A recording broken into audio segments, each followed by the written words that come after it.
Ya chicos, ahora sí, ya puedes hijo, compartir tu pantalla.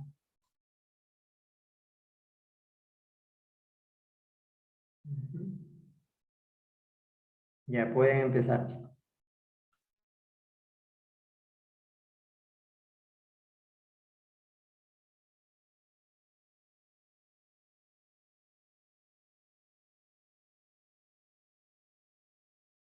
Decía, hacen la presentación del caso, el que va a exponer, indica pues los contenidos o los subtemas que les va a tocar exponer, ¿sí?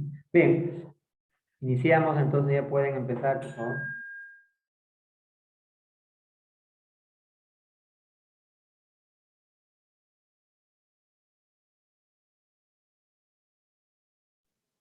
Buenas noches, profesor. Buenas noches, compañeros. El día de hoy, a mi grupo y a mí le ha tocado exponer sobre la personalidad y la ética personal. Tenemos como principal, tenemos el trastorno paranoide. En el trastorno paranoide de la personalidad es un trastorno de desorden psicológico en la que quien lo padece sufre una súspica externa. Quien lo padece siempre interpreta que las acciones del resto hacia uno mismo son maliciosas. ¿A qué se debe ese trastorno paranoide de la personalidad? Tenemos en el factor hereditario y como los factores psicológicos o sociales. En el factor hereditario se sabe que esto viene de los genes, de los familiares, que son claramente vienen a ser de las familias, simplemente son los familiares. En el trastorno, en el siguiente factor tenemos como el factor psicológico social. Este puede ser por una causa de una persona que haya tenido en la infancia, la interpretación con sus familiares o amigos, etc. El siguiente. Los principales síntomas del trastorno paranoide tenemos la preocupación, la desconfianza, el egocéntrico y el aislamiento social. En la preocupación hace referencia a una preocupación constante sobre la lealtad de los amigos o los familiares. En la desconfianza tenemos el respeto al resto de las personas y no muestra sus sentimientos o sus emociones por miedo a su imagen. El egocéntrico tenemos que aquí la persona solamente se centra en él, en qué es lo que piensa él y lo que siente él mismo. En el aislamiento social tenemos como consecuencia del rechazo que generan otras personas hacia él. Los efectos tenemos en las relaciones, en el ambiente laboral y en el ambiente familiar. En las relaciones tenemos que las personas con pareja pueden generar escenas o momentos de celos. En el ambiente laboral tenemos los problemas de trabajo que tienen con las personas mismos, y en el ambiente laboral tenemos, en el ambiente familiar, disculpe, tenemos que pueden generar disputas en el entorno familiar debido a percepciones que pueden generar un engaño o algo así.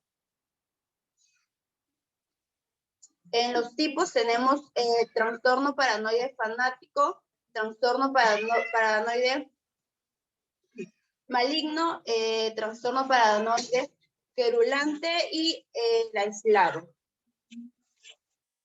En el trastorno paranoide fanático tenemos que se trata de una combinación de diferentes rasgos. De paranoide tenemos, ahí está el factor paranoide y narcística.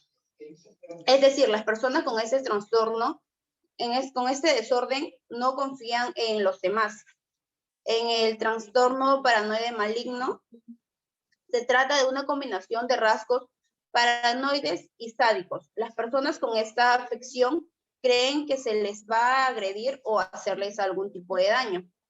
En el trastorno paranoide querulante, es una combinación de rasgos paranoides y negativas. Las personas con esta patología suelen ser quisquillosos, negativos y resentidos. En el trastorno paranoide aislado, que consiste en la combinación de rasgos paranoides y la evitación, puesto que se sienten permanentemente amenazados.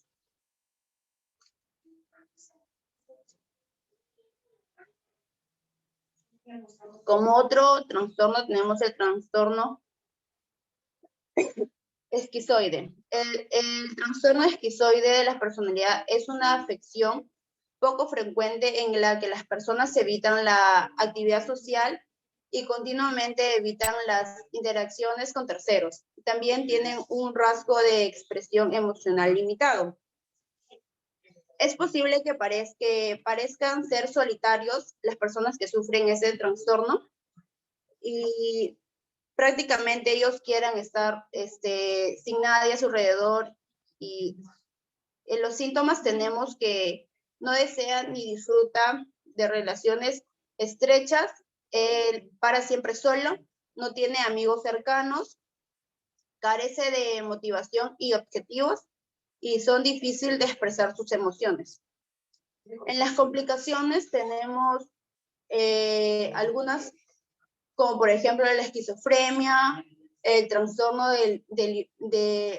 delirantes, también hay la mayor depresión o la ansiedad.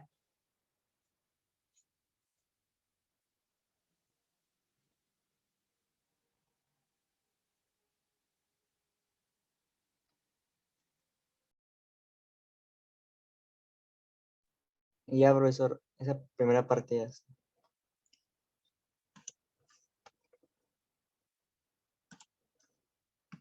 Para las preguntas para su compañera Lidia, ¿ya? A ver, Profesor, sí, no, perdón. Para no, su la compañera. parte ética la vamos a hacer al final. No, vamos a hacer así por cada que termine. ¿Ya? Ya. Señorita Lidia. Hija, lo que quiero, señorita Lidia, es que te alejes un poco más de tu cámara, un poco más atrás, por favor, de tu cámara, ¿sí? Ya, ok. A ver, ¿me escuchas? Sí, profesor. Bien, a ver. Nos hablaste de cuántos tipos de trastornos, del paranoide Dos, y el otro. paranoide y esquizoide. Correcto. A ver, mencióname unos dos síntomas del trastorno paranoide. La preocupación y la desconfianza. ¿Ya? En cuanto a los tipos, tenemos el fanático, el querulante, entre otros. ¿En qué consiste? Disculpe. En cuanto a los tipos del paranoide, tenemos el fanático, el querulante, entre otros, ¿verdad? Sí. A ver, ¿de qué trata el querulante? ¿A qué se refiere? El querulante. Ujú. Ahí las personas suelen ser negativas y en algunos casos suelen ser resentidas. ¿Y el fanático? El fanático son las personas que no fanático. Sí. Ellas no confían en las demás personas. No confía en las demás personas. En cuanto al trastorno esquizoide, hablaste sobre los síntomas y las complicaciones. ¿Cuáles son las Sí. complicaciones cuáles son las complicaciones de este tipo de trastorno de la personalidad? En algunos casos pueden ya sufrir de esquizofrenia o una mayor depresión. ¿Y qué se recomienda para esto, para combatir esto? ¿Cuál sería el tratamiento? Ya se ha detectado los síntomas, las complicaciones. En ese caso se recomendaría ya ir a un especialista, ¿no? Para no llegar a tanto, porque llegar a una depresión mayor ya, ya es demasiado, ¿no? Por lo general, digamos, ¿qué especialidad en cuanto a lo que es la salud tiene que ver con el tratamiento de estos tipos de trastorno de personalidad? ¿Qué profesionales? Disculpen, no le entendí muy bien. ¿Qué profesionales, si por ejemplo, Psicólogos, ya tendrían que ser. psicólogos, solamente psicólogos? Psicólogos, pueden ser también ¿Psiquiatras? ¿Podría ser? psiquiatras, psicólogos, psiquiatras, para poder ayudar en en el aspecto de depresión, ¿no? Ok, bueno, y otros, ya. Gracias, señorita. Bien, ahora sí continúen, por favor. Todo, gracias.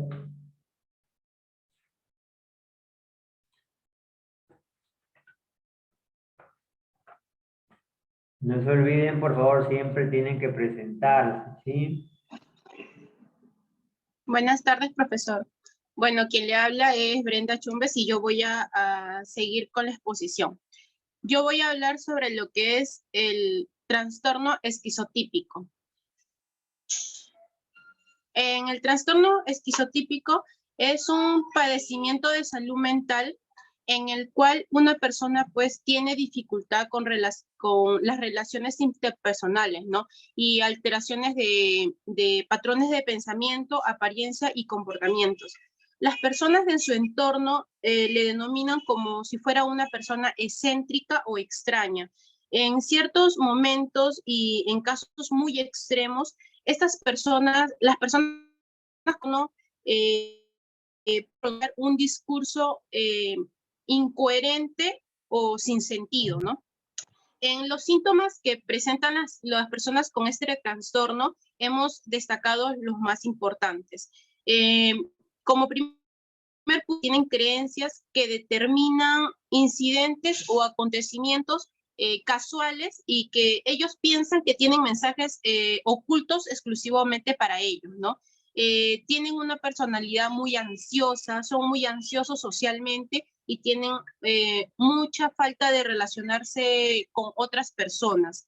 Tiene una falta de expresión emocional, vive experiencias perceptivas extrañas y tienen vestimenta, pensamientos, creencias o también algunas veces discursos muy peculiares, ¿no? Conductas muy extrañas. Es también una persona muy excéntrica. Los signos y los síntomas de este trastorno, como un mayor interés en las actividades solitarias o en un alto nivel de ansiedad, se pronuncia más que todo en la etapa de la adolescencia, ¿no? Hay niños que sufren de este trastorno, pero no es tan agresivo como en la etapa de la adolescencia. En ellos se puede presentar como que una dificultad que tienen en la escuela o que son parcialmente desafados con sus compañeritos y esto provoca pues a veces muchas burlas o el bullying hacia ellos, ¿no? Entre las causas que nosotros tenemos, se desconoce específicamente cuál es la causa de ese trastorno, pero pueden ser involucrados por estos tres puntos que observamos: el genético, el psicológico y el ambiental. El genético, el paciente con trastorno excitocítico parece ser más común entre parientes, ¿no? Se puede ser de forma hereditaria. Esto se da más con las personas que tienen algunos genes defectuosos, entonces se da más por genes. Psicológicamente se da, ¿por qué? Porque la personalidad o las habilidades para manejar el estrés también pueden contribuir a desarrollar este trastorno. Y en la forma ambiental, porque pueden sufrir un trauma emocional de niños o el estrés crónico que también puede desencadenar a padecer este trastorno. ¿Cuáles son los escenarios de un paciente con trastorno esquizotípico? Pueden tener 4 puntos. Los peligros imaginarios, que suelen ser llamados también como paranoias, ¿no? La persona afectada es muy desconfiada y piensa que todo mundo a su alrededor le va a hacer daño. Tiene creencias paranormales. La persona piensa que tiene poderes como paranormales y que esto le da a que va a, como que detecta el acontecimiento antes de que suceda o que puede percibir lo que piensa otra persona. En lo que es las ideas de referencia, las personas con estas ideas piensan que los sucesos normales tienen un significado específicamente para ellas. Y en el pensamiento mágico, que los afectados creen que poseen un control mágico sobre los demás, que por decir algo tan normal, puede ser que ellos lo dominen. Por decir una persona que le va a dar de comer a un perro, ellos piensan que pensándolo lo están haciendo ellos mismos, ¿no? Tienen pensamientos mágicos. Como dato, nosotros tenemos que este trastorno se observa en la personalidad en el 3% de la población en general y mayormente se da en varones, ¿no? Y en familiares de primer grado que tienen pacientes con esquizofrenia. Bueno, ahora les voy a hablar sobre lo que es el trastorno antisocial. El trastorno de personalidad antisocial, a veces llamado sociopatía, es un trastorno mental en el cual una persona no demuestra discernimiento entre el bien y el mal y ignora los derechos y sentimientos de los demás. Las personas con trastorno de personalidad antisocial suelen violar muchas veces la ley y se convierten pues en delincuentes, porque pueden mentir, comportarse de manera violenta o impulsivamente, ¿no? Y también tener muchas veces problemas con el alcohol o con la droga. Debido a estas características, las personas que tienen ese trastorno generalmente no pueden cumplir con responsabilidades familiares, laborales o académicas. Entre los síntomas más marcados que tienen estos pacientes tenemos el rasgo de irresponsabilidad y de dificultad para comprometerse con cualquier cosa, ya sea académica, familiar o cualquier situación, ¿no? Estar a menudo enojado o también algunas veces ser arrogante. Como ya les dije, pueden llegar a mentir, robar y pelear con frecuencia. También adulan y manipulan las emociones de otras personas, o también hay algunas personas que actúan de manera jovial y encantadora, ¿no?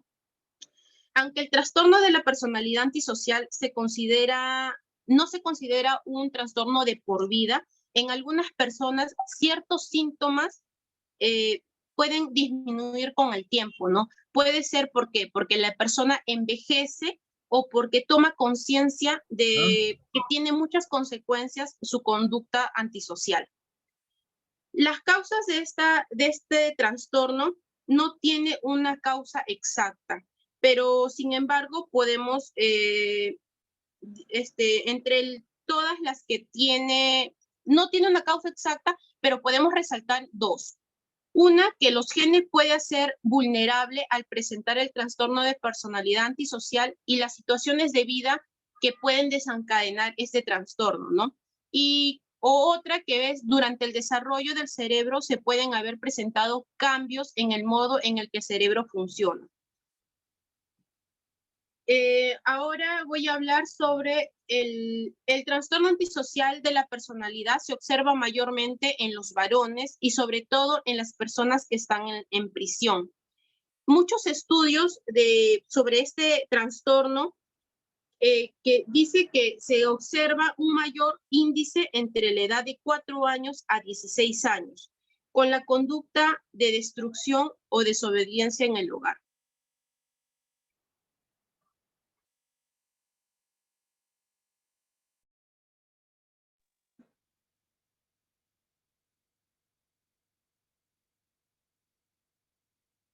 Profesor, eso sería la primera parte de mi exposición. Ya, en cuanto a lo que es los Trastornos. ¿verdad? Ya, Sí. a ver, vamos entonces ahora a las preguntas, hija. Bien, tu exposición ha sido sobre 2 tipos nada más, ¿no? Sí. El esquizotípico. El esquizotípico y el antisocial. A ver, ¿cómo crees tú que nos damos cuenta que una persona, por ejemplo, sufre de un trastorno antisocial? ¿Cómo lo podemos diagnosticar según lo que tú has leído? Mayormente se observan por por los síntomas que tiene la persona, ¿no? Por los signos y los síntomas. Ya puede tener un carácter muy, siempre estar a defensiva, ser muy agresivo, como se dice, no sabe cuál es la diferencia entre el bien y el mal, como que es muy, trata de tener una actitud violenta, o también a veces por los problemas de alcohol o droga también, ¿no? Es el antisocial. El antisocial. A ver, ¿y cómo se comporta una persona con el trastorno esquizotípico?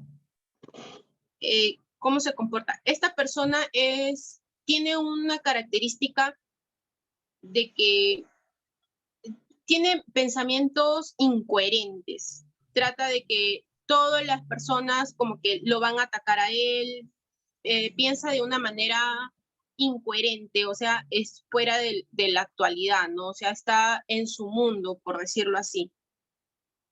Bueno, claro, porque es una enfermedad muy delicada. ¿Y Exacto. cuáles son las causas y su tratamiento para este tipo de trastorno? Causas primeramente. Para el esquizotípico, Sí, las causas del trastorno esquizotípico no son tan exactas. Como les hablé, hablan más que todo por 3 puntos. Lo psicológico, que puede ser hereditario de personas que ya hayan tenido este trastorno, o ambientales, que haya tenido un trauma desde niño, o psicológicos, que a veces el estrés o la personalidad de no sobrellevar las relaciones interpersonales también pueden desencadenar a desarrollar esos trastornos. en cuanto a su tratamiento, El tratamiento específicamente, yo estaba averiguando, no hay un tratamiento específico, solamente que es tratamientos psicológicos o psiquiátricos en algunos casos, para poder controlar las alucinaciones o la manera de pensar, ¿no? Más que todo, sobre todo sería eso. También algunas veces los neurológicos, ¿por qué? Porque afecta mucho el sistema neurológico de cada paciente. claro, ahí también influye un poco lo social, porque estas personas, digamos, de alguna manera se les puede quizás mantener gente un poco ocupada si se les asigna trabajos o actividades sociales, ¿no? Sí. Que se ajusten, por supuesto, a su estilo de personalidad. En cuanto al tratamiento, también es muy importante, pues, una psicoterapia, ¿no? O sea, eso a través del psicólogo y también con ciertos medicamentos. O sea, digamos, este tipo de trastorno, digamos, su tratamiento básicamente consiste en eso, ¿no? Por una parte, digamos, a través de las terapias o las psicoterapias en este caso, y con algún tipo de medicamento. Sí, es que dependiendo también, profesores, de cada paciente. Como se dice, cada paciente no desarrolla los mismos síntomas. Entonces, es dependiendo de la evaluación del médico, del psiquiatra, por decirles, algunos tienen mucha ansiedad, ansiolíticos para dormir, entonces tienen diferentes tratamientos dependiendo a las características de cada paciente. Claro, pero básicamente eso sería, ¿no? Quizás terapias a través del psicólogo o a través del medicamento y también el trabajo. Ya, eso es todo, señorita. Muchas gracias. ¿Quién continúa?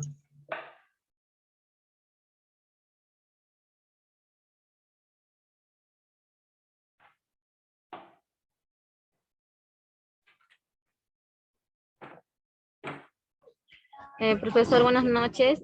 Siguiendo con la exposición, a mí me toca hablar sobre el trastorno narcisista. El trastorno narcisista mayormente se basa en de que una persona pues tiene un sentido exagerado, egocentrismo, pues, ¿no?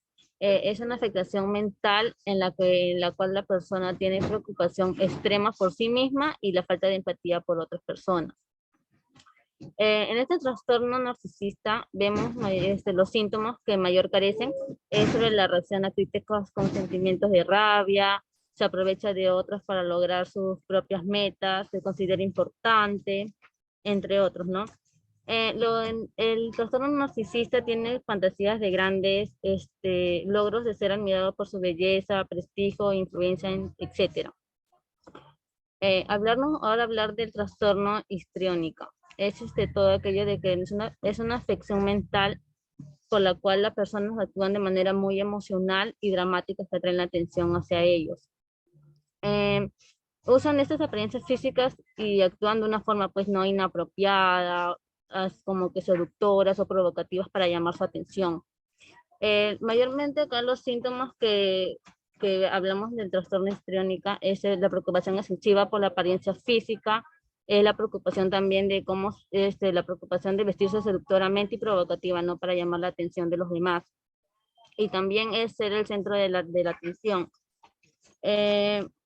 Las complicaciones, el trastorno histriónica, mayormente lo vemos, este trastorno más en lo que es en las mujeres, ¿no? Porque ellas como que están preocupadas en su apariencia física, en cómo se ven, en cómo los demás pueden como que los demás hacen, esas personas hacen que llamen la atención, ¿no?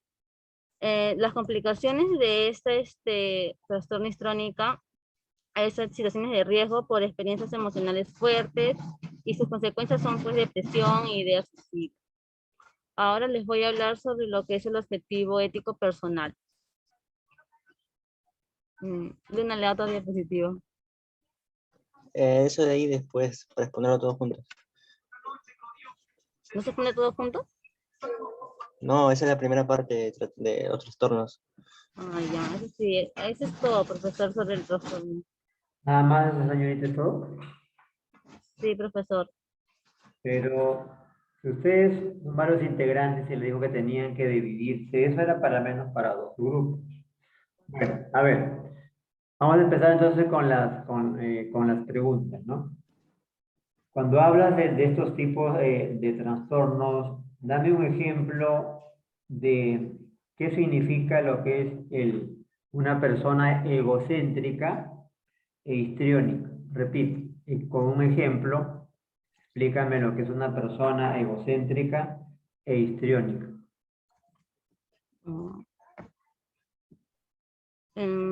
Egocéntrico, pues puede ser, profesor, una persona que está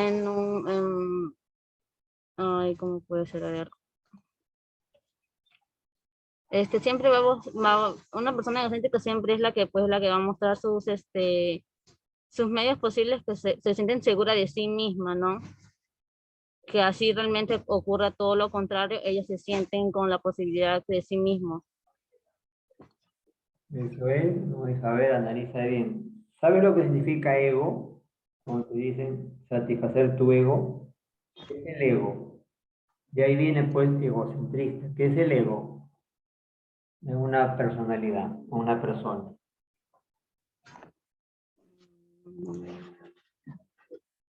¿Mm? Tú lo acabas Una persona, ego es como por ejemplo, tú lo acabas de leer, por eso te estoy preguntando, si no te has preparado. es lo que el profesor en un individuo pues no le permite reconocer a sí mismo su propia personalidad. No, no. Ego. Que todo gira alrededor de él. Alrededor de él. ¿Qué más, hija? Son personas que se creen, pues, que tienen algo especial, que son buenas para todos, que creen lo mejores. ¿Qué más? Que todo lo pueden Profesor, que hacer. también requieran de que sea el punto de atención. A ver, ¿y el histriónico, una persona histriónica, a qué se refiere? Histriónica. Ujú.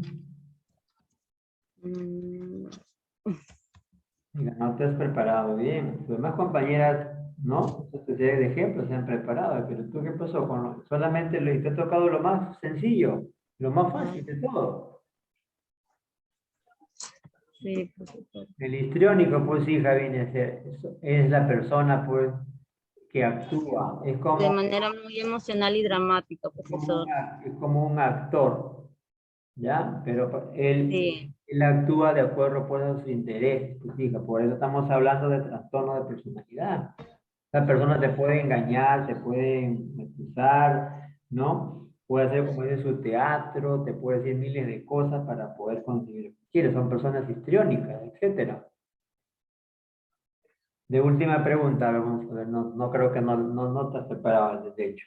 ¿Qué es lo que más le duele a una persona con este tipo de personalidad? Que es lo que hablas de trastorno, perdón, del narcisista. Es profesor, o sea, como que tiene, ¿cómo me dijo la pregunta? Disculpe. ¿De qué carecen estas personas, digamos, del tipo narcisista? Profesor, de que se preocupan por lo que es por su, por su persona, ¿no? Por su extrema por sí mismo. No, a ver, te repito, de lo que carecen estas personas. A eso me refiero. Es un valor, hija, es un valor, un valor. Así como hay valor de la honestidad, justicia, etcétera, estos carecen de un valor. Es lo que más, Empatía, lo que más profesor, les duele a- ¿Y qué es la empatía?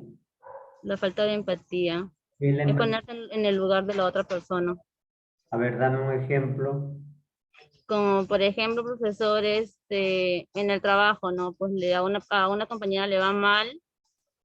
Hay algunas personas que no tienen empatía, ¿por qué? Porque la juzgan y le dicen, y bueno, tienen que, como que no la apoyan, pues en ese transcurso de que ella se siente mal, ¿no? En cambio, una persona con empatía, pues va a estar ahí para su apoyo y todo, y entenderla, ¿no? Porque está mal. Y para esto, para determinar si tenemos este tipo de trastornos, se aplican test, hay test para poder, digamos, saber si una persona tiene este tipo de trastorno o cómo ¿Hay se detecta. como dice? Test, sabe lo que es un test? Profesor, sí, mayormente hay personas pues, que se autoevalúan, ¿no? O sea, hay test psicológicos, ¿no? Hay test psiquiátricos, Claro. una serie de preguntas, Mayormente esas etcétera. personas van como que al psicológico porque ya como que no es como que algo no tan fuerte, mayormente es porque no se siente seguro de sí mismo y todo eso. Bueno, gracias, señorita. Gracias, profesor, gracias. Siguiente.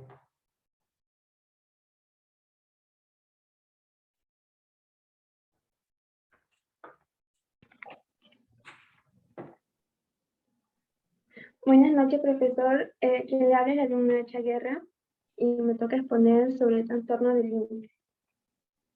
Tú eres El trastorno del límite. tú eres Hacha H. Guerra, profesor. ¿Cómo? Sí, continúa. Ya. El trastorno del límite es un trastorno de la salud mental que impacta la forma en que piensas y sientes acerca de ti misma y de los demás, causando problemas para insertarte normalmente en la vida cotidiana. Incluye problemas de autoimagen, dificultad para manejar las emociones y el comportamiento y un patrón de relaciones inestables. Un dato importante del trastorno del límite es que... Señorita, disculpa un ratito, por favor, disculpa un ratito que te interrumpa, por favor, ¿sí? Un cinquito nada más, por favor. Está bien. Chicos, a ver, les habíamos explicado los puntos que ustedes tenían que, ¿no? Se les había sugerido. Miren, ustedes acá son 5, ¿no? Ya solamente queda un integrante. O sea, se le dijo, por ejemplo, de todos los trastornos, estos se hubieran dividido máximo entre 2 compañeros, porque no es para que lo puedan poner pues entre 4, 2, ¿no? Aquí tenemos uno más, 3, no sé, 4, 5. Pero solamente queda Luna, o sea, tú vas a poner todo esto, Luna. No, profesor, es que al final íbamos a poner cada uno un punto. Por eso, pues sí, pues, entonces, ¿cómo se han dividido? Si la señorita que es la coordinadora, ¿cómo va a ser posible que 4 participantes vayan a exponer esto? No, dos, cada uno va a exponer a los trastornos.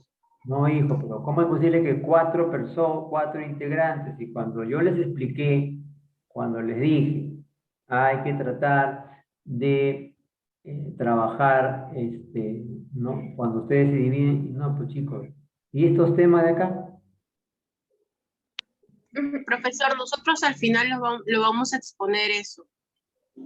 O sea, hay otra parte, o sea, entonces continúa. Exacto, hay otra parte con otras diapositivas para poder explicarlo de abajo, que son conceptos. Ah, o sea, les ha tocado todo. 2 trastornos y después un punto cada uno va a exponer. Ah, bien, ahora sí, entonces, porque dije que es raro que... Sí, así vamos a exponer, profesor. Bien, ok, entonces es así. Perfecto. Ya. Continúe, señorita.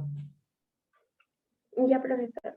Disculpe. Un dato importante del trastorno del límite es que por lo general comienza en la edad adulta temprana.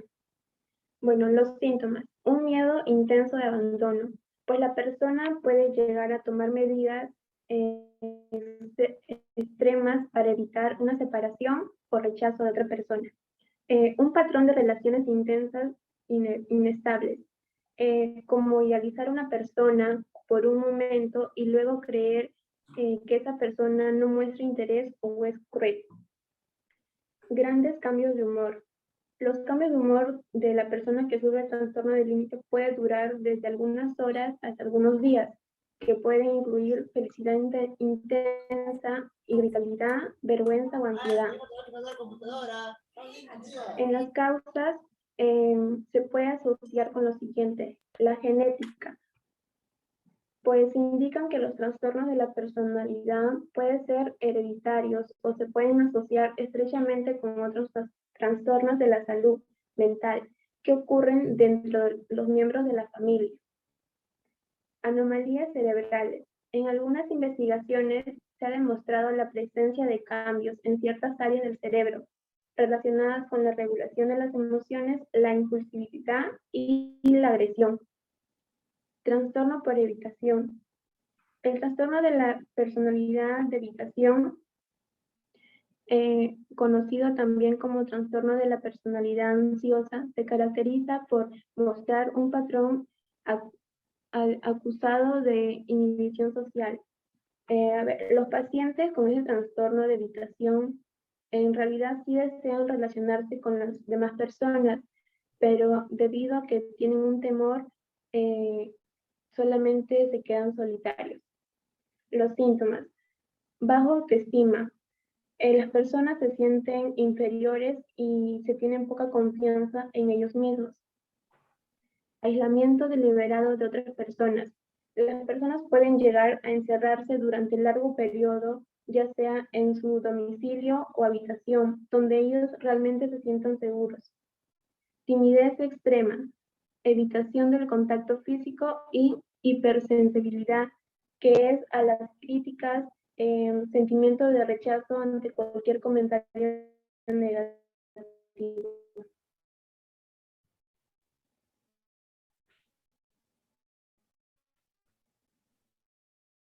Gracias. Eso es todo, señorita. Bueno, a ver, vamos con las preguntas. ¿Me escuchas? Sí, profesor, diga. A ver,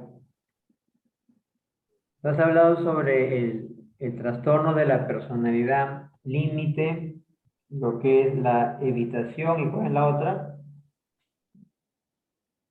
¿O solo Trastorno del límite y trastorno por evitación. evitación, nada más? ¿Cierto? Evitación. Sí, A ver, por evitación. vamos a las preguntas de, a ver, con respecto a al trastorno límite. ¿Qué es lo que provoca este tipo de trastorno de personalidad en cuanto a lo que es el trastorno límite? ¿Cuál es la causa? Puede ser la genética, profesor, Pues, que, la genética que, como ya le expliqué, que puede ser hereditario, o también la salud mental que puede ocurrir entre los miembros de ¿Qué otros la factores, familia. qué otros factores? Entonces puede ser algo, digamos, genético, familiar. ¿Qué otros factores? Las anomalías cerebrales. A veces también puede ser causado por un accidente también que tenga. También pueden ser factores medioambientales, ¿no? Y sociales, obviamente. Sí. A ver, ¿cuáles son los síntomas que experimenta esta persona con este tipo de trastorno?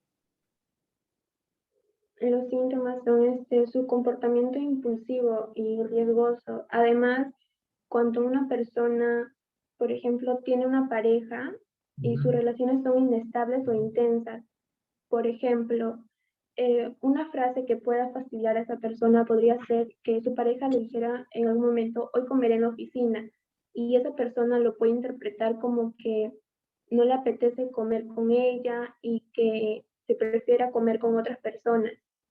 Entonces esa persona entiende que es una señal de que la quiere abandonar o que la dejó de querer. A ver, ¿y cuáles serían, digamos, una de las principales formas de tratar, de tratar, ¿no? En cuanto a tratamiento me refiero de este tipo de trastorno. Pues podría llevar un tratamiento psicológico donde la psicóloga también le tiene que transmitir la seguridad y confianza para que la terapia funcione. Sí, solamente. Además, también podría ser medicamentos también antidepresivos también que puedan reducir la ansiedad que siente la persona. Mm, también es lo que influye es una terapia de conducta que ayuda mucho a este tipo de trastorno. ¿Y cuáles son los síntomas del trastorno por evitación? La baja autoestima, también el aislamiento que tiende con otras personas, o sea, la persona que sufre de este trastorno ya sí quiere relacionarse con las demás personas, pero debido que tiene un temor. Bien, a ver, y para terminar, una de las características principales del tipo de trastorno por límite, estas personas en la parte sentimental, amorosa, es decir, cuando se enamoran, ¿cómo son? Son Son, extremadamente que son intensas, inestables, que sienten que por cualquier acción de la otra persona que a ella no le parezca, ella sienta que la va a abandonar o la va a dejar. entonces son muy románticos, ¿no? ¿Qué más? No, románticos no, son No son inestables e intensos. no son obsesivos o pasionales, Sí, suelen ser también impulsivos impulsivos. con sus emociones. Ok, ya, gracias. Eso es todo.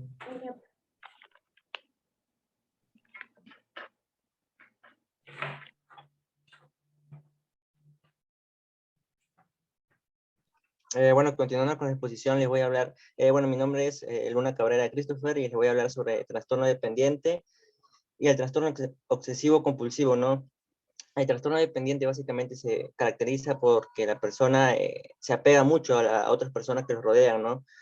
Presenta tres síntomas importantes, de los cuales se puede destacar aspectos para poder describirla de la mejor manera, ¿no? Como podría ser la conducta sumisa, que básicamente las personas que sufren de este trastorno de dependencia se someten a la autoridad y la voluntad de otras personas, ¿no? Por el miedo de quedarse solos o por el miedo de no tener apoyo de las personas que los rodean, ¿no? En la parte de la dependencia podemos destacar aspectos de que estos individuos se sienten incómodos y desamparados cuando no están acompañados por nadie, ¿no? Todo esto se debe a la sensación de que se sienten incapaces de cuidarse a sí mismos. También en la parte de dependencia emocional no se sienten capacitados para resolver situaciones problemáticas o también situaciones únicas, porque su sistema de respuesta ante estas situaciones son muy bajas y mayormente salen huyendo ante los problemas, ¿no? También los pacientes que sufren de este trastorno tienden a, cuando terminan una relación, buscan inmediatamente otra para, con su nueva relación, darle todas las responsabilidades que tenía en su anterior relación, ¿no? Y así sentir el apoyo nuevamente de esa persona, ¿no? También tenemos síntomas de temor, ¿no? ¿A qué nos referimos con síntomas de temor? De que estas personas generan un temor exagerado a planificar actividades, ¿no? Por el miedo a que no se sienten capaces de poder lograrlas o no se sienten en las capacidades, ¿no? De poder seguirlas. También generan un temor a exteriorizar lo que vendría a ser sus ideas o sus pensamientos, ya que tienen miedo a que las personas lo rechacen al dar un pensamiento diferente a los que están en su entorno, ¿no? Por eso es que se tratan de no expresar mucho sus opiniones y lo guardan así por mucho tiempo. También tienen temor a cuidarse a sí mismos o también a defenderse, ¿no? Porque no se sienten en las capacidades. En lo que sería el trastorno obsesivo compulsivo, básicamente son pensamientos o impulsos o comportamientos que son constantes, ¿no? Que se basan básicamente en las reglas, en el orden y en mantener el control, ¿no? Podemos destacar lo que vendría a ser 3 síntomas también importantes, de los cuales también podremos hablar aspectos para poder entenderlo, ¿no? Como podría ser el perfeccionismo, que las personas con este trastorno obsesivo compulsivo tienden a ser perfeccionistas, ¿no? O sea que cuando una actividad no lo logran de manera como ellos quieren, tienden a sentirse fracasados o sentirse como que amargos porque no han logrado lo que han querido. El compromiso excesivo, nos referimos al compromiso excesivo a que las personas con este trastorno no se comprometen de manera excesiva con sus labores o con sus actividades y a veces se olvidan o a veces no asisten a reuniones familiares o reuniones también con sus amigos o actividades placenteras, ¿no? Por estar allí con sus actividades. En lo que vendría a ser la angustia, podemos hablar de que las personas con este trastorno tienen demasiado miedo a olvidar o perder cosas, ¿no? Por lo cual están en constante revisión de que si lo tienen o no tienen esa pertenencia, ¿no? Que creen que se han olvidado. Unas actividades comunes que realizan estas personas con este tipo de trastorno es que se lavan mucho constantemente la mano, se cuidan mucho la higiene y por lo tanto hacen de manera excesiva su higiene personal. También limpia su casa de manera excesiva, revisa si no se han dañado, o sea, en su vida cotidiana, si no se han hecho daño durante el transcurso del día, si no se ha dañado nada en su entorno, o sea, en su casa o en su oficina, si no se ha perdido o se ha caído algo, revisa si han cometido o no un error durante sus labores, o sea, en algún documento, alguna actividad que están realizando, lo revisan mucho para ver si es que no han cometido un error. Repiten lo que vendrían a ser actividades, lo que vendrían a ser rutinarias, ¿no? O sea, pararse, sentarse en una silla, salir de un cuarto, volver a entrar, pararse o sentarse, ¿no? Repiten movimientos del cuerpo, como podría ser movimientos de la cabeza, movimientos de la mano, movimiento del pie, parpadeo y otras cosas, ¿no? De manera involuntaria. Tratamientos, uno de los tratamientos en general para todos los trastornos, básicamente primero hay que tener en cuenta de que la persona debe sentirse o tener la voluntad de tratárselo, ¿no? Porque la mayoría de personas buscan estos tratamientos cuando ya han ocasionado lo que vendría a ser problemas, ¿no? Como podrían ser problemas familiares o en entornos laborales, ¿no? O también buscan ayuda cuando ya tienen otros problemas psiquiátricos, ¿no? Como podría ser el trastorno de estado anémico o también la drogadicción, que esto mayormente se presenta en lo que sería el trastorno antisocial, ¿no? Por lo tanto, es importante que la persona acepte que tiene esos problemas, ¿no? Y para poder ayudarlo de manera más rápida. Dentro de los tratamientos en general podría ser la psicoterapia, que básicamente es cuando la persona se va enfrente de un terapeuta para que ese terapeuta le ayude a enfrentar sus problemas o sus dificultades de manera que pueda eliminar esas obsesiones o esas ansiedades, como podría ser en lo obsesivo compulsivo o también en el trastorno del límite, ¿no? En la reestructuración cognitiva, ¿no? También podemos encontrar de que acá se basa parcialmente en que la persona se percate en que sus ideas no son ficticias, sus ideas no son reales, sino ficticias. Por lo tanto, mayormente acá se ven lo que sería en el trastorno de paranoide y esquizotípico, ¿no? Porque en esas dos trastornos se ven que las personas ven cosas que no son reales, ¿no? Terapia de la mentalización, que básicamente es poder entender mejor nuestras propias emociones y sentimientos para así conllevar lo que vendría a ser una mejor relaciones, unas mejores relaciones, ¿no? Con las personas. Esto mayormente se ve en el trastorno antisocial y el narcisista y el histriónico, ¿no? Para que puedan entender sus propias emociones y las de los demás. El empleo de farmacología se ve más cuando ya hay complicaciones como la depresión, pero siempre con la ayuda del médico, ¿no? Con la prescripción del médico. Generarle habilidades sociales, acá se basa en lo que ayudar a la persona que confíe en otras, ¿no? Y a que se puede expresar y relacionar de manera correcta y sin ningún tipo de problema. Acá mayormente se usa en el trastorno paranoide, esquizotípico, el antisocial, por evitación, y el esquizoide, ¿no? En esos trastornos se puede usar ese tratamiento. Las causas de los trastornos mayormente se ven en lo que sería hereditario y familiar, ¿no? En caso de el obsesivo compulsivo, se debe a causas como, por ejemplo, hereditarias, que algún tipo de familiar haya tenido esa enfermedad, o también similares, como podría ser el esquizofrénico, o también patrones como psiquiátricos, ¿no? Que ya hayan perdido la realidad, ¿no? Y en el entorno familiar o social podemos encontrar que estos trastornos pueden ser provocados porque se le hayan menospreciado a las personas, también que los hayan engañado, que le hicieron menos, o también que le hicieron daño, ¿no? Por eso que llegan a desconfiar en las personas y se genera ese tipo de trastorno. A ver, hijo, luego vas a pasar con la ética, ¿no? Hasta ahí has terminado, ahí cierra lo que es los tipos de Sí, trastornos, ¿verdad? sí, ahí cerramos tipo de trastorno. Ya, a ver, vamos a las preguntas, por favor, activa tu cámara. Ya pues. A ver, de tus diapositivas, tú estás ahí. A ver, nos has hablado sobre algunas causas de este tipo de trastornos, ¿no? Ujú. Solamente ahí has mencionado dos. ¿Cuáles menciona algunas otras causas con referente a este trastorno, que no sea el familiar ni la parte hereditaria? Lesiones en la cabeza. Lesiones en la cabeza, o también que tengan baja autoestima. Dentro del dependiente, por ejemplo, una causa que genera este trastorno es la baja autoestima. Por eso que las hace llegar a depender de otras personas. Bueno, Y en la obsesiva compulsiva puede ser problemas en la cabeza o golpes. O anomalías estamos cerebrales. hablando del trastorno dependiente. Ujú. Ajá. En la dependiente, como dije, la baja autoestima, ¿no? Que puede Claro. ser general. Ahí influye también los factores subculturales, Ajá. experiencias tempranas negativas. Ajá, también. Tienen una tendencia, por supuesto, mucho a lo que es la ansiedad. Lo otro ya lo mencionaste, que es la parte hereditaria. Ujú. En cuanto a lo que es este tipo de trastornos, ¿cómo identificamos a una persona con este tipo de trastorno? ¿Por los Eh, síntomas? el dependiente. Ujú, sí, estamos hablando de dependiente. Porque depende, se apega mucho a las personas. No pueden realizar sus propias actividades solos.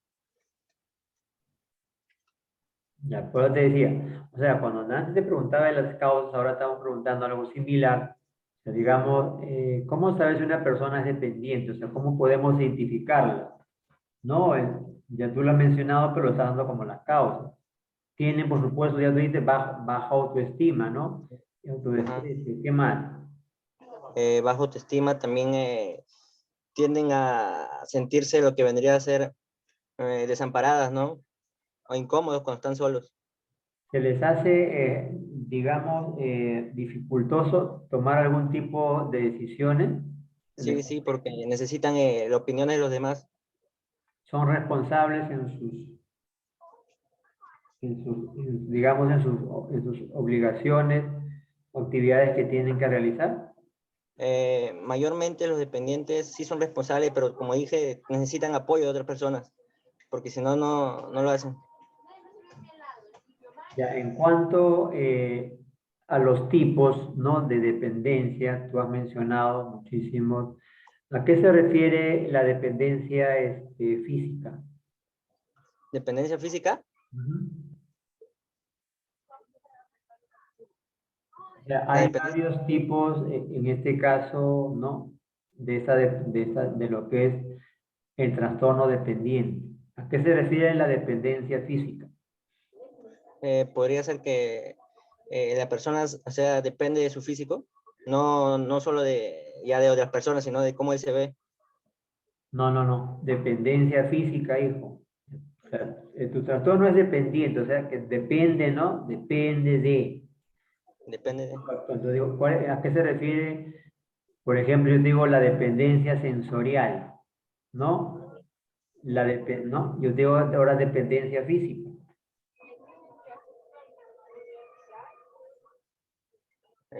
profesor, en esa parte no he expuesto esa parte. Los tipos de dependencia no he hablado. Lo tiene que ver, hijo, con lo que Sí, ahí estás mencionando, ¿no? Claro, es cuando la persona, por supuesto, pierde el control de sus funciones corporales. O sea, por eso es que tiene esa dependencia, se refiere a dependencia física. O sea, ya no es como una persona normal. Igual, si una persona tiene estos tipos de problemas sensoriales, ya no es una persona normal como otras, ¿no? En fin, ya hijo. Continúa, creo que te toca en la siguiente diapositiva. ajá, la ética. Listo, a ver. Eso sí, ya está mal. A ver, hijo, sigue. ¿Quién continúa? ¿Tú o tu compañero? No, mi compañera, profesor. Ah, ya. Continuando con la exposición, le voy a hablarle sobre la ética personal. La ética personal es una disciplina filosófica que estudia el comportamiento moral del hombre en la sociedad. Es decir, que es la decisión que cada individuo toma, ya sea al elegir una decisión buena o la opción mala. Esto depende a los valores y la formación de cada persona.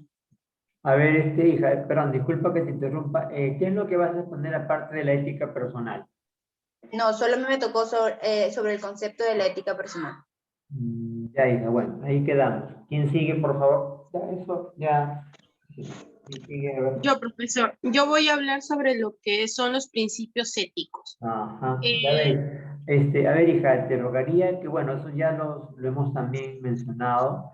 Quiero que expliques esos principios, a ver, con un ejemplo. Suficiente con un ejemplo ya para que termine tu participación. ¿Sí? Claro, sí, lo voy a hacer breve, no se preocupe. En los 4 principios tenemos pues los principios de respeto, de justicia, integridad y el principio de no maleficencia y de beneficencia.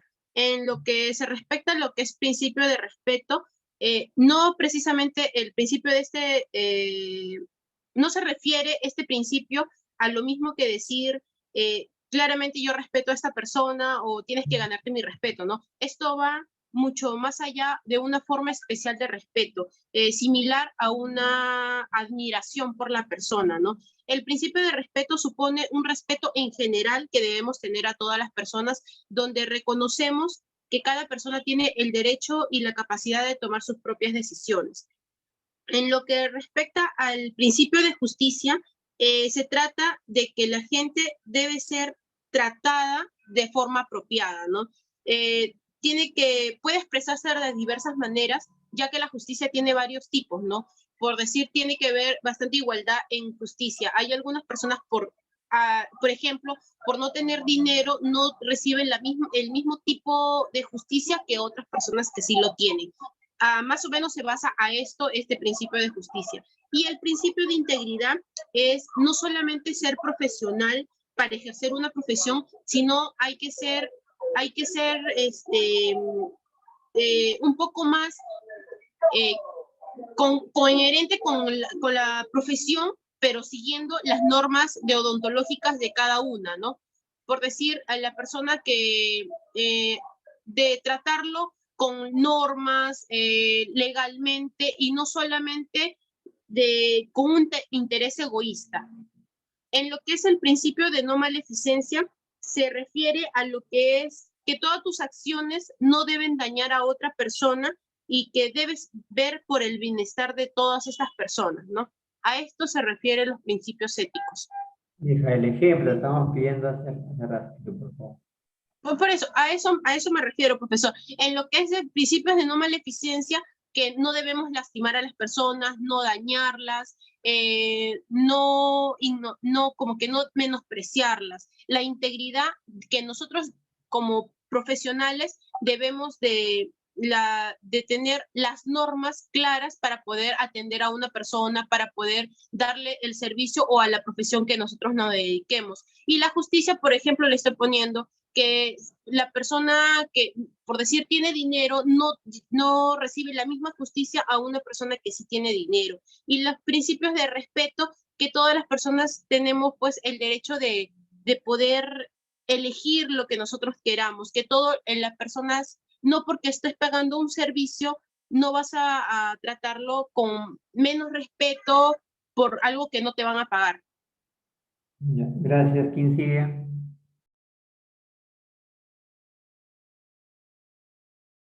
Profesor, continuando, voy a hablar sobre los objetivos éticos personales. Como principal objetivo tenemos estandarizar. Estandarizar es todo aquello del proceso de ajustar o adaptarse a un procedimiento, ¿no? Es estandarizar el comportamiento que afecta a nuestra sociedad. Como otro punto tenemos lo que es guiar. Guiar es dirigir o orientar a alguna persona mediante consejos, enseñanzas, entre otras cosas, ¿no? Como guiar tenemos que nos da principios y pautas para darle una guía a nuestra conducta. Gracias, profesor. Ya, Sí, señor. profesor. Bueno, ya, a ver, ¿quién sigue?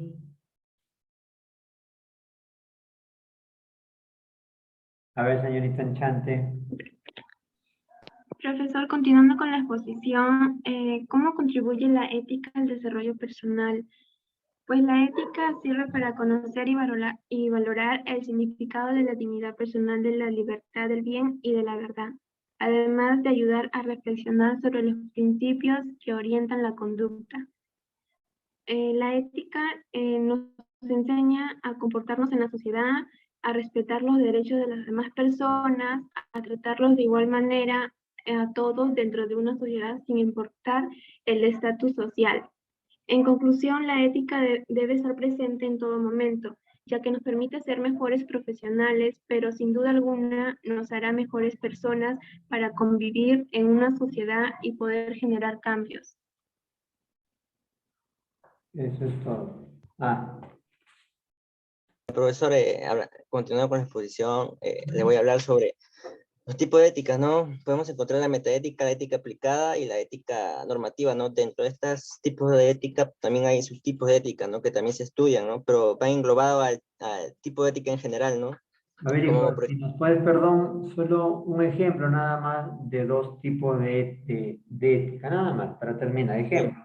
No hay de que... la metaética, ya como la metaética se basa en lo que vendría a ser el discurso de lo bueno y lo malo, por ejemplo, no se debe robar o esa mujer es mala, ¿no? Porque se basa en discursos de lo bueno y lo malo, ¿no? Son solamente expresiones que hacen referencia al bien o al mal. Hoy también la ética normativa, por ejemplo, recibir dinero de actividades ilícitas, porque es básicamente actividades incorrectas, ¿no? Que se consideran en el entorno en el que vive, como es la sociedad, como es acá. Ya, ok. Dave, ¿puedes ya dejar de compartir tu pantalla, por favor? Ya, profesor. Bien, chicos, felicitaciones al grupo. Claro, simplemente por supuesto de que faltó una de sus compañeras se preparara mucho mejor, por el resto normal. Bien, ya para terminar, en cuanto a lo de la tarea, creo que acá tienen la diapositiva para que descarguen, solamente pues tenemos de un grupo, ¿no? Pues no está el grupo número 4, no ha enviado nada. Bien, ahí en la tarea similar a la anterior, ¿sí? Ahí tienen, por supuesto, seleccionar 4 principios que toda persona debe poseer y los detallan y por supuesto le agregan algunos ejemplos. Y luego el otro simplemente es analizar ese video, ¿no? Y responder ahí a esas preguntas, ¿no? Tienes que describir los aspectos esenciales y las enseñanzas de lo que nos da este libro, ¿correcto? Y usted ahí va a poder ver va a encontrar información en ese video, o quizás también puede buscar en otras fuentes, ¿no? Bien, vamos a compartir lo de la asistencia. Recuerden que ya la próxima semana nos toca, a ver, primer grupo, y vamos a compartir la pantallita. Bien, me confirman ahí si están viendo. Sí, ¿verdad? Listo. A ver, Hacha Guerra estuvo, Alvites Torres. No está.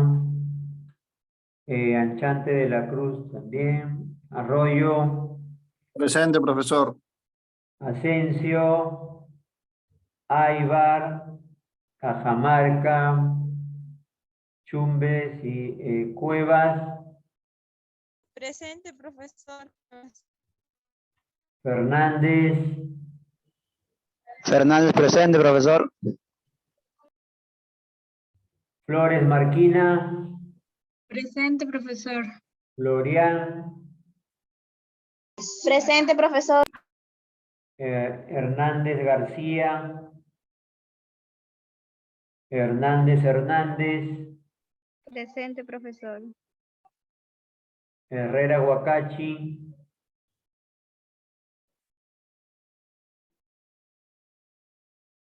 Herrera Huacachi.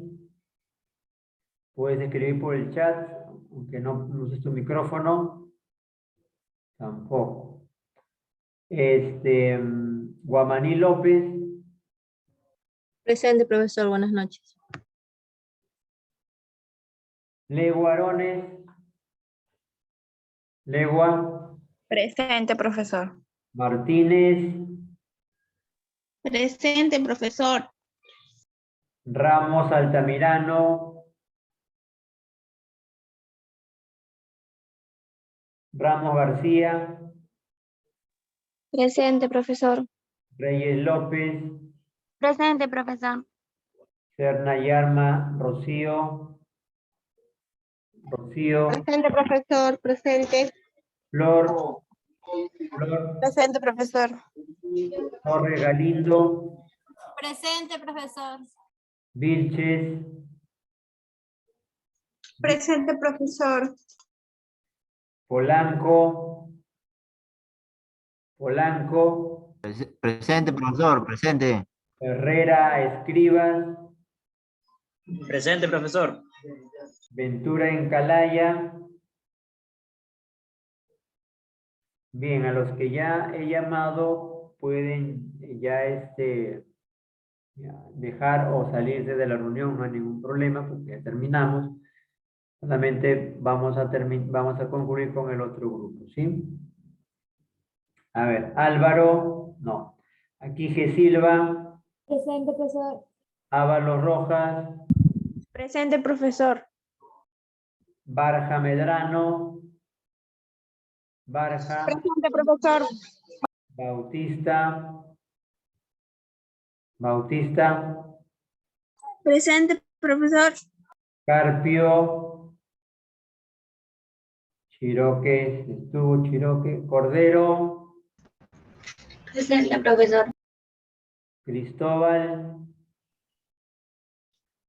Cruces está. De la Cruz Quispe. Dueñas. Presente, profesor. Dueñas. Presente. Eco Sanchante. Presente, profesor.